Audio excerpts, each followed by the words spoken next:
February is Heart Month. It's important to know the signs and symptoms of heart attack and stroke at any age. Here's Amanda with her story. I'm Amanda Duff, and I'm on the committee for the Stroke for Stroke golf tournament. All the proceeds go to the Heart and Stroke Foundation. I'm Jaden Duff Tessier, and I'm her son. I got involved just because it's a little bit personal to me. So a few years ago, I woke up with a swollen leg, and we figured it was from playing soccer because we had been out for a while the night before and usually every other day that we're out. And then it went on for weeks, and I ignored it and let it go. And then I started getting chest pains, and one day I woke up and my eyes were swollen, and I went to work because I didn't want to miss work, and they told me to go to the hospital. So we went. And then that day they told me I had a blood clot in my leg. They gave me medications and sent me home. I was to go back the next day for a scan in my lungs. So I did that, and they found a bunch of clots in my right lung. And that day, I couldn't walk in the hospital anymore, so I ended up in a wheelchair, and then they kept me. So I ended up in an emergency bed and just full on everything on me. The worst thing about it all was sitting in the room with all the tubes and everything on you, and then my two kids walking in. So I have two sons, and they're 11 and 8. So whenever they walked in a few years ago, they were a lot younger, and they immediately just broke down, crying. And I was trying to take some of the things off so they didn't see it, but it was really hard. I felt like it might happen again, or that wouldn't go away. So I felt a little down, and then at school during recess, I would think about it and then tell myself it would be okay. I asked her if she wanted company a lot of during like snow days at school. I asked if I could go see her, keep her company, and You helped me to the car? Mm-hmm.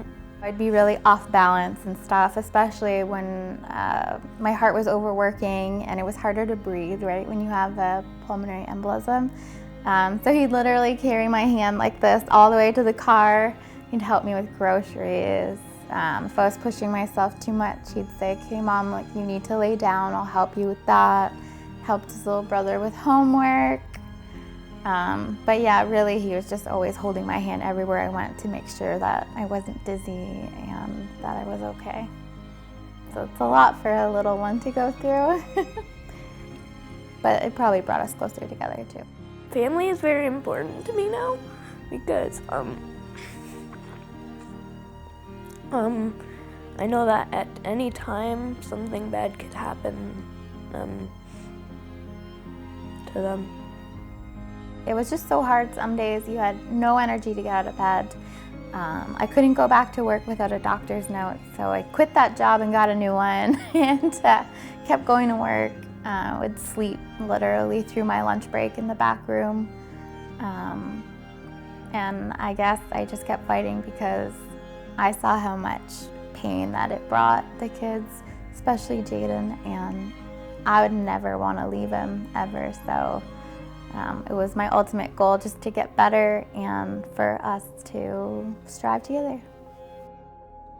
Just like cancer doesn't care who you are, what race you are, what age you are, blood clots don't either. Anybody can have a heart attack or a stroke. So it's important to not ignore things for as long as I did, because my kids did not appreciate that at all.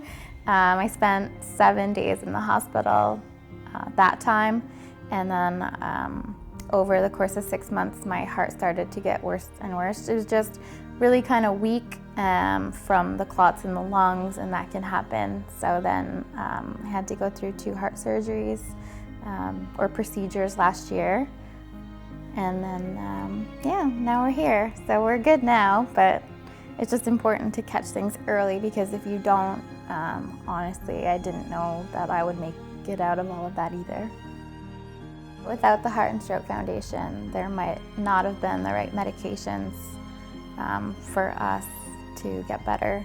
So my brother has a clotting disorder, which I don't have, but oddly we both got them at the same time. And so for him, he does need all the research and everything, probably for the rest of his life. So we're very lucky to have something like the Heart and Stroke Foundation. For heart and stroke, it's important, if you can, to donate to anyone. I know there's a lot of different ones over the year, but those are the funds that they use to do the research and to come up with new ways to help, and maybe one day even prevent heart and stroke.